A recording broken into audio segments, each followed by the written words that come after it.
Badan Legislasi DPR RI kembali melanjutkan pembahasan RUU Kamar Dagang dan Industri Indonesia atau KADIN. RUU KADIN menjadi salah satu RUU dalam prolegnas prioritas 2026. Penguatan organisasi KADIN di tingkat daerah dinilai perlu dilakukan agar pengusaha daerah berperan besar dalam kegiatan perekonomian di daerahnya. Roky Chandra menilai, selama ini peran KADIN di daerah masih kurang optimal. Pengusaha lokal masih kurang terlibat dalam berbagai investasi besar di daerah yang mengakibatkan keuntungan hasil investasi hanya dinikmati pengusaha pusat.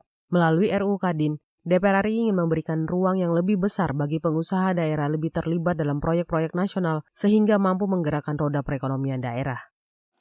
KADIN juga harus diperkuat di daerah, bukan hanya di pusat, karena kami melihat KADIN di daerah ini juga perannya masih sangat minim sekali. Apalagi banyak sekali di daerah-daerah itu ada investasi besar masuk, tetapi yang menikmati juga orang-orang dari Jakarta. Orang-orang dari daerah hanya bisa jadi penontonnya saja.